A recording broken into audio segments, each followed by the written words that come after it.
Department है, लेकिन वो पूरा दिन बैठ के प्रलय करते हैं। करते क्या है, वो खाली बैठे हुए हैं, मतलब पूरा टाइम थोड़ी बैठ के प्रलय कर रहे हैं। देखा कभी ये लोग मरी जा रहे हैं, मरी जा रहे हैं, जो एक एक दो दो जा रहे हैं, वो तो यमराज का डिपार्टमेंट है, काल का डिपार्टमेंट है, शिव जी थोड़ी कर रहे हैं। शिव जी का डिपार्टमेंट पता है क्या है, वो प्रलय करते हैं, वो एक ही बार में सबको उठाते हैं, एक ही बार। ये एक एक दो दो जा रहे हैं, ये शिव जी का डिपार्टमेंट नहीं है, वो ये काम नहीं करते। वो जब तांडव करते हैं सबको उठाते हैं एक ही बार में। वो कल्प के अंत में उनका डिपार्टमेंट आता है, उनका काम आता है, रोज का काम नहीं है उनका। तो शिव जी करते क्या है बैठ के खाली। उमा कहूं तो है अनुभव अपना, सत हरि भजन जगत सब सपना। शिव जी क्या करते हैं, बैठ के हरि भजन करते हैं, माला करते हैं, राम कथा करते हैं, कृष्ण कथा करते हैं, और अपनी फैमिली को, अपने गणों को सुनाते हैं। ये शिव जी का डिपार्टमेंट है। शिव जी का नाम क्या रखा गया, वैष्णवा नाम यथा शंभु। जो वैष्णव हैं, जो विष्णु के कृष्ण के भक्त हैं, उनमें जो सबसे ऊपर हैं वो शिव जी हैं। ये शिव हैं। आप शिव जी को जल चढ़ाओ, उनको बहुत अच्छा लगेगा, लेकिन उनके पास जाके उनके पास में बैठ के एक बार बोल दो राधा वल्लभ लाल की जय, वो ज्यादा खुश हो जाएंगे। आप जल चढ़ाओ, दूध चढ़ाओ, बहुत अच्छा है। देखो हर एक का अपना विश्वास, अपनी श्रद्धा है, बहुत अच्छा है, लेकिन उनके साथ बैठ के, उनके सामने बैठ के राम नाम का माला कर लो, उनको ज्यादा पसंद आएगा। क्यों? तो ये शिव जी वैष्णव हैं। ठीक है, चलिए हम कृष्ण कथा पे चलते हैं। हे कृष्ण करुणा सिंधु दीन बंधु जगतपते, गोपेश गोपिका कांत राधा कांत नमोस्तुते। तप्त कांचन गौरांगी राधे वृंदावनेश्वरी, वृषभानु सुते देवी प्रणमामि हरि प्रिये। भूमि नृप नृप व्याज दैत्यानि कष्टायुते। द्वापर का जब एंड होने वाला था, जब एंड हो रहा था, तो क्या हुआ, भूमि जो धरती थी वो दुखी हो गई। किससे दुखी हो गई, नृप जो उस टाइम पे राजा थे उनसे दुखी हो गई। क्यों दुखी हो गई, क्योंकि जो राजा थे वो ब्याज लेने लगे, वो शोषण करने लगे अपनी प्रजा का। वो दैत्यों की, यहां वर्ड आया दैत्य, दैत्यों की तरह वो काम करने लगे, वो आतंक मचाने लगे। जो राजा थे वो अक्रांत भूरी भारेन, जो भूमि थी वो अक्रांत, बहुत दुखी हो गए। क्या किया, ब्राह्मणम शरणम ययो, ब्रह्मा की शरण में गई। कौन, धरती की बात हो रही है। वो दुखी होकर, अक्रांत होकर, रोते हुए ब्रह्मा की शरण में गई। कैसे गई ब्रह्मा जी शरण में, धरती गौ भूतवा, गाय का रूप लेकर, गो गाय का रूप लेकर, अश्रुमुखी, जहां वर्ड देखो, गौ भूतवा अश्रुमुखी, आंखों में आंसू लेकर, खिन्ना बहुत दुखी होकर, कदंती रोते हुए, जैसे छोटा बच्चा जाता है रोते हुए, करुणम विभो, करुणा के लिए गई ब्रह्मा के पास में कि आप कुछ करो, धरती पे अब भार ज्यादा होता जा रहा है, इनका कुछ करो।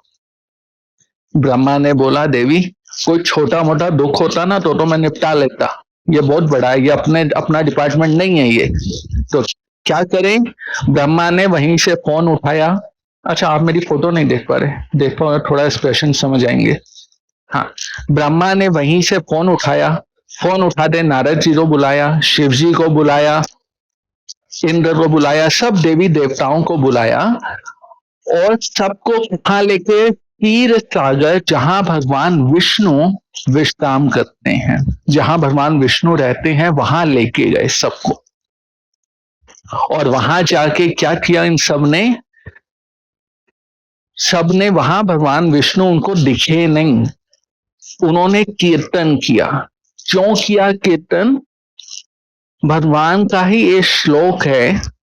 जब एक बार बस मतलब बहुत पहले नारद जी ने पूछा था भगवान विष्णु से कि आप कहाँ रहते हो, कभी आपको मिलना हो तो हम कहाँ आए मिलने के लिए, कोई एड्रेस है आपका? दिल्ली, नोएडा, बॉम्बे, कोलकाता, कहाँ कहाँ मिलोगे, कोई एड्रेस है? शिव जी का एड्रेस है, कैलाश में मिलते हैं, आप कहाँ मिलते हो? तो उस टाइम पे भगवान ने नारद को बताया था, आप ये पॉइंट लिख सकते हो हिंदी में, नाहम वास्थामी वैकुंठ, मैं वैकुंठ में नहीं रहता हूं। तो प्रभु किधर रहते हो? ना योगी नाम हृदयेषु वा, लोग बोलते हैं मैं हर एक के दिल में परमात्मा के रूप में रहता हूं, उधर भी नहीं रहूंगा मैं। तो कहां रहोगे? यत्र गायंती मद भक्ता, जहां मेरे भक्त जाते हैं, जहां कीर्तन होता है, वहां पे तत्र तिष्ठामि नारदा, मैं वहां रहता हूं। जहां मेरे भक्त कीर्तन करते हैं, जहां हरि कथा होती है, जहां हरि चर्चा होती है, मैं वहां रहता हूं। ये भगवान ने नारद मुनि को अपना एड्रेस बताया था कि आपको जब भी मुझे बुलाना हो तो रेदर देन आप घूमते फिरो, आप कहीं भी बैठ जाओ और वहां बैठ के कीर्तन करना शुरू करो, वहां पे मैं आ जाता हूं। तो आप अपने डायरी में एक पॉइंट लिख सकते हो, डायरी में, मोबाइल में, नोट्स में लिख सकते हो कि भगवान को अगर कभी ढूंढने का मन कर जाए कि कहाँ ढूंढें, तो उनको वृंदावन, मथुरा, कहीं पे ढूंढने के अच्छा आप जहां हो। क्योंकि ऐसा हो सकता है ना, कभी ऐसी इमरजेंसी हो कोई हॉस्पिटल में, आप ये थोड़ी थी वृंदावन उस टाइम भाग के जाएंगे। तो क्या करें, जहां हो वहीं बैठ जाओ, वहीं पे कीर्तन करो, वहां भगवान आएंगे। ठीक है, तो रेदर देन हम उनके पीछे भागे, बेटर है उनको बुला लो, तो भागना, भीड़ में नहीं जाना पड़ेगा। ठीक है, तो एक एड्रेस बता रहा हूं आपको। तो इन सब ने क्या किया, सब शीत सागर पे पहुंचे और वहां पहुंच के इन्होंने कीर्तन करना शुरू किया। किसने? ब्रह्मा जी ने, नारद ने, ये बड़े बड़े लोग, शिव जी ने, इंद्र ने, अग्निदेव, सूर्यदेव, सब इकट्ठे हो गए हैं वहां पे, और साथ में धरती भी है जो गौ का रूप लेके गई है, वो सब वहां पे खड़े हैं और खड़े होके कीर्तन कर रहे हैं। ये दो श्लोक हम भी गा लेते हैं। जय जय, आप गा सकते हो साथ में, म्यूट पे हो वैसे भी। जय जय सुर नायक, जन सुखदायक, प्रणत पाल भगवंता, गो द्विज हितकारी, जय असुरारी, सिंधु सुता प्रिय कंथा, पालन सुर धरनी, अद्भुत करनी, मरम न जाने कोई, जो सहज कृपाला, दीन दयाला, करो हनु रह सोई। जब ये कीर्तन हुआ तो भगवान अभी भी प्रकट नहीं हुआ, लेकिन भगवान की वाणी प्रकट हुई। और भगवान क्या बोलते हैं कि मैं आपका उद्देश्य जानता हूं, आप लोग यहां क्यों आए हो, लेकिन मैं बहुत जल्दी प्रकट होऊंगा। अब जैसे भगवान ने ये बोला, ब्रह्मा जी ने उसी टाइम बोला, प्रभु एक मिनट, एक डाउट है मुझे। आजकल ना यहाँ हर गली मोहल्ले में कोई बाबा, कोई भगवान मिल जाता है, तो आप कहाँ प्रकट होगे, थोड़ा एड्रेस देते जाओ अपना। आप कहाँ प्रकट होगे, थोड़ा एड्रेस बता दो अपना, जिससे हम थोड़ी तैयारी कर लें। जैसे किसी प्राइम मिनिस्टर, सीएम ने आना हो, तैयारी होती है, तो वैसे ही हम भी थोड़ी तैयारी कर लें। तो आप बता दो कहाँ प्रकट होगे। तो ये भगवान की वाणी है, वसुदेव गृहे साक्षात, भगवान पुरुष परा, वसुदेव के घर पे साक्षात भगवान प्रकट होंगे। भगवान बता रहे हैं कि वसुदेव के घर पे मैं प्रकट होने वाला हूं। और ये बोल के भगवान की वाणी शांत हुई, और ब्रह्मा जी ने, जो सब देवी देवता थे, वहीं पे माइक लिया और अनाउंसमेंट किया, जनिष्य से तत्प्रियार्थम संभवंतु सुर स्त्रिया, हे सुरों, हे देवताओं, सुर स्त्रिया, हे देवताओं की पत्नियों, तुम सब तद प्रियार्थम, भगवान के प्रिया करने के लिए, भगवान की हेल्प करने के लिए, उनकी लीला में सहयोग देने के लिए, आप सब वहां पे जहां वसुदेव जी हैं उससे आस पास में प्रकट हो जाओ, कोई गोप बन जाओ, कोई गोपी बन जाओ, कोई गऊ बन जाओ, कोई बैल बन जाओ, तुम सब वहां पे प्रकट हो जाओ। ब्रह्मा जी ने अनाउंसमेंट कर दिया। ठीक है, चलिए थोड़ा आगे चलते हैं। अब हम आ जाते हैं, चूंकि भगवान ने एड्रेस दे दिया ना कि मैं वसुदेव के घर पे, वसुदेव जी मथुरा में हैं अभी। अब थोड़ा मथुरा के बारे में देखते हैं। मथुरा बहुत बड़ा एरिया था उस टाइम पे, और उसमें 3 राजा थे मथुरा के अंदर। तीन तीन राजा थे। ठीक है, जैसे अपने दिल्ली में होता है ना, एक वो म्युनिसिपल पार्टी अलग होता है, ठीक है, एक सीएम वाला अलग होता है, दिल्ली पुलिस अलग के अंडर में है। तो ऐसे ही मथुरा के अंदर 3 राजा थे। पहला राजा देवक, इनका आगे हम सुनेंगे। राजा देवक, और इनकी जो कन्या हुई उसका नाम है देवकी। ठीक है, काम आएगा आगे कल परसों की क्लास में। राजा देवक, उनकी जो डॉटर है वो है देवकी। राजा सूरसेन, उनके जो बेटे हैं उसका नाम है वसुदेव। ठीक है, इन दोनों का विवाह होगा, अभी आएंगे। और 3rd नंबर पे हैं राजा उग्रसेन, और उनका जो बेटा है वो है कंस। 3 लोग हैं। ठीक है, देवक, शूरसेन और उग्रसेन। कभी कभी हम कहानी सुनते हैं ना, कोई बोलता है उग्रसेन का बेटा, ये इसका बेटा, इसका कंफ्यूजन। तो एक्चुअल में 3 राजा हैं, और भी हैं, बट ये 3 अभी पिक्चर में है। देवक, देवकी उनकी बेटी, सूरसेन उनका बेटा वसुदेव, और उग्रसेन उनका बेटा कंस। रिश्ता पक्का हो गया वसुदेव जी और देवकी का। ठीक है, और जो ये कंस है, उग्रसेन का बेटा, ये कजन है देवकी का। ठीक है, मतलब ये बोल सकते हो उग्रसेन और देवक भाई भाई हैं शायद, और जो कंस है और देवकी है वो कजन ब्रदर सिस्टर है। ठीक है, तो तीनों का रिलेशन समझ आ गया आपको। वसुदेव और देवकी का रिश्ता पक्का हो गया, शादी की तारीख निकल गई है, और बारात आ गई है।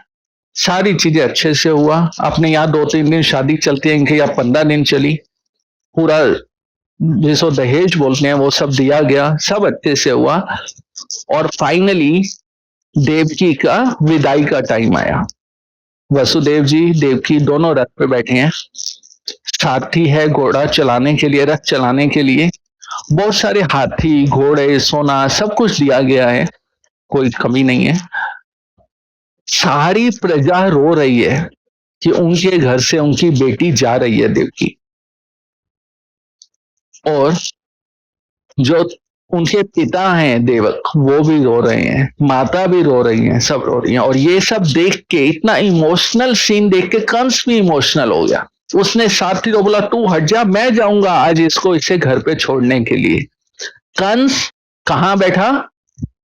सारथी की जगह पे बैठा, पीछे वसुदेव और देवकी, और सारी प्रजा रो रही है।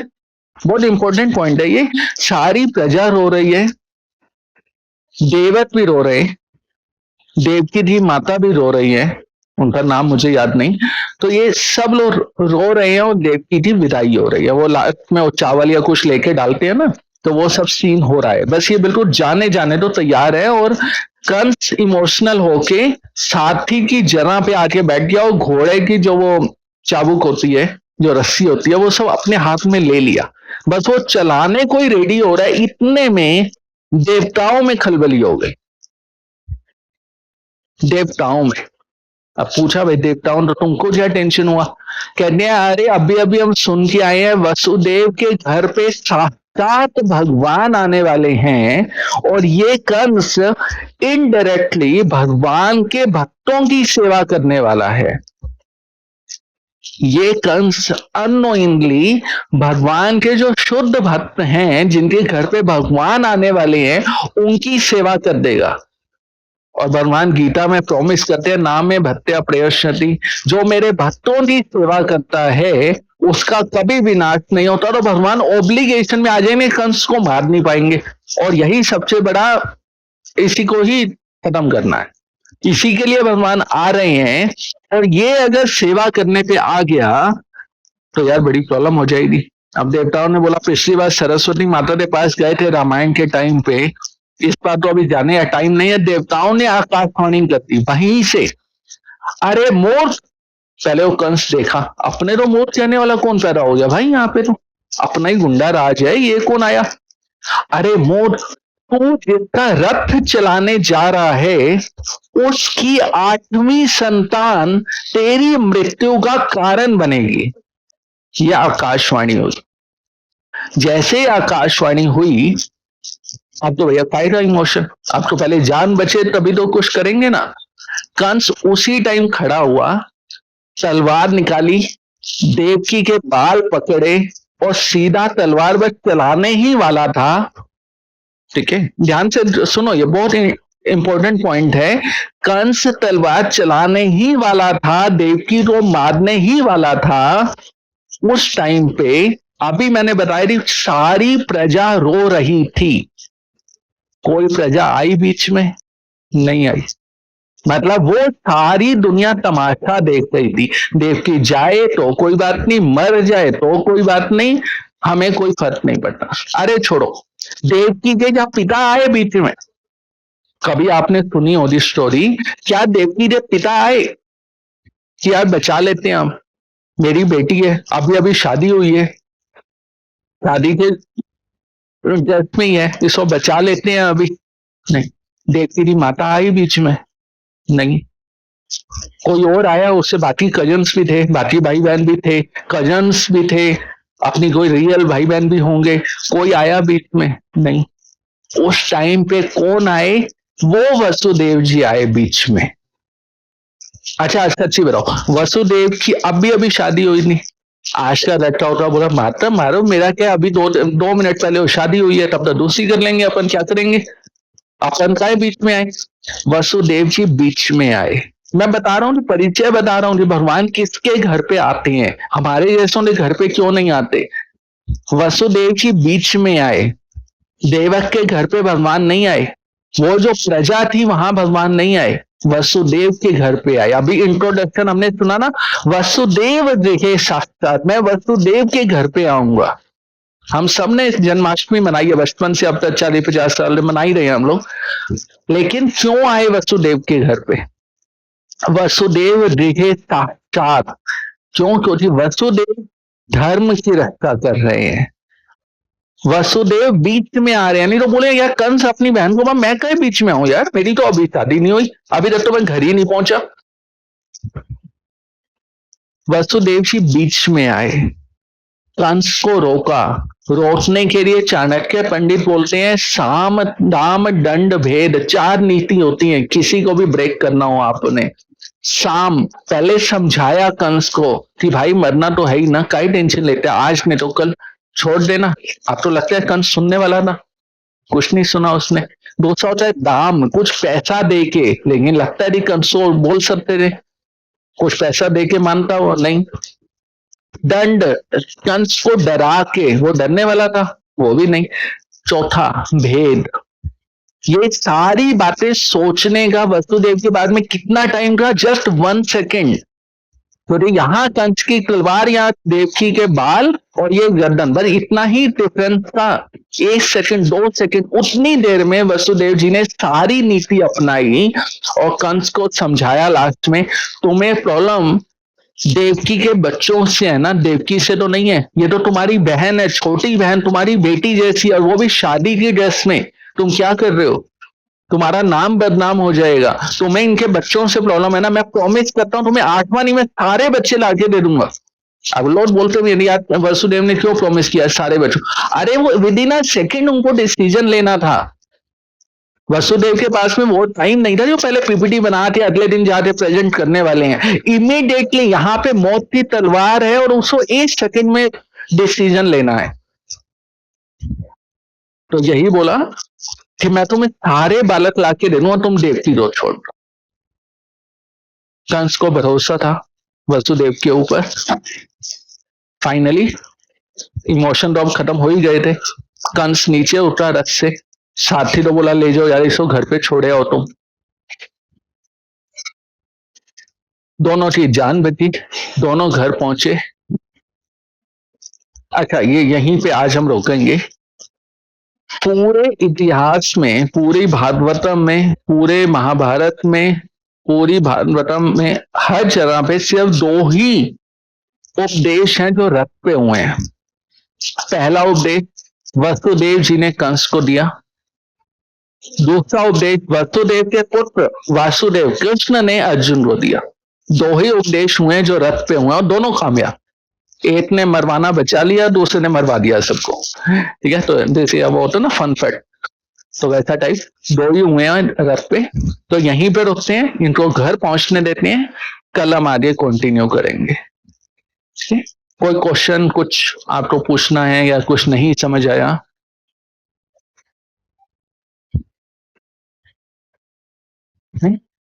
Okay, thank you.